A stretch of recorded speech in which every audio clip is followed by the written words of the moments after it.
हमारे साथ बीजेपी के नेता प्रवीण दरेकर हैं। कुछ महत्वपूर्ण सवाल उनसे जवाब जानना चाहेंगे कि क्या राय बीजेपी रखती है, खासकर उद्धव ठाकरे जो फिलहाल बयान दे रहे हैं। सबसे पहला सवाल ये है कि उद्धव ठाकरे कहते हैं कि वो अपने बेटे को यानी कि आदित्य ठाकरे को सीएम बनाना चाहते हैं। मुझे लगता है बाला साहब का हाथ में हाथ लेकर उद्धव ठाकरे ने जो वचन दिया था कि मैं शिवसैनिक को मुख्यमंत्री बनाऊंगा, उसमें ब्रैकेट में ऐसा था कि मैं खुद बनूंगा, तो मुझे लगता है खुद मुख्यमंत्री बने। जब शिवसैनिक को बनाने की उम्मीद थी तभी उन्होंने ना एकनाथ शिंदे को बनाया ना रामदास कदम को बनाया, और अभी बोल रहे हैं कि मैं बाला साहब को शब्द दिया है और उनके मन में उद्धव ठाकरे को सीएम बनाना है।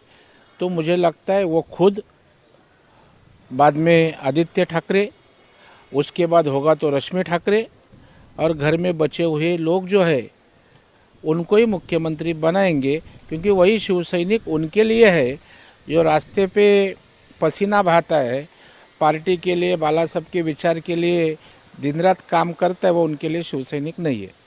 दूसरा सवाल ये कि उसी सार्वजनिक सभा में वो ये कहते हैं कि नितिन गडकरी जो बीजेपी के कद्दावर नेता है, उनका अगर पहली लोकसभा उम्मीदवारों में अगर उनका नाम नहीं आया तो हम जो है यानी कि महाविकास आघाड़ी उनको उम्मीदवारी देने के लिए तैयार है और वो उन्हें जिता के भी लाएगी।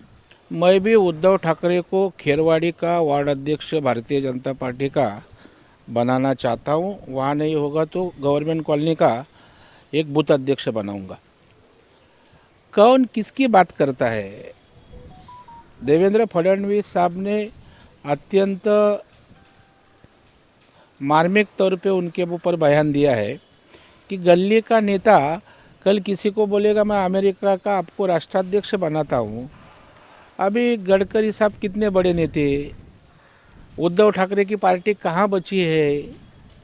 इसलिए वो फ्रस्ट्रेशन में कुछ भी बोलता है, गाली गलौज करता है, मोदी साहब के ऊपर टीका टिप्पणी करता है। अभी गडकरी साहब को उम्मीदवार बनाने निकले, इतना है तो आप बताओ ना, गडकरी साहब जब भी खड़े रहेंगे तभी महाविकास आघाड़ी का उम्मीदवार नहीं रहेगा। इतना दम और हिम्मत है उद्धव ठाकरे में।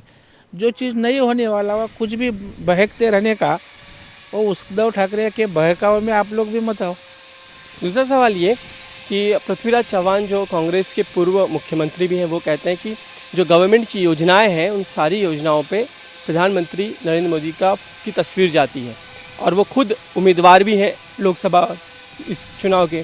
तो ऐसे में एक तरह से प्रचार हुआ, इसलिए वो इलेक्शन कमीशन को इस बारे में शिकायत करने वाले हैं। मुझे लगता है पृथ्वीराज चौहान सरीके एक जिम्मेदार क्वालिफाइड नेता ने इसी तरह का बयान देना दुर्भाग्य की बात है, क्योंकि अभी तक इलेक्शन की डेट तय नहीं हुई, आचार संहिता लागू नहीं हुई, वो राज्य के मुख्यमंत्री रहे हैं, प्रधानमंत्री कार्यालय में मंत्री रहे हैं, तो उनको ठीक तरह से चुनाव के कानून उनको मालूम है। लेकिन उनके खून में भी अभी राजनीति पूरी भरी है, इसलिए इसी तरह का बयान आता है। आज तक आचार संहिता लगी नहीं, वो देश के प्रधानमंत्री है, देश के सरकार के मुखिया के नाते उनका ही फोटो सरकारी योजना पे रहता है।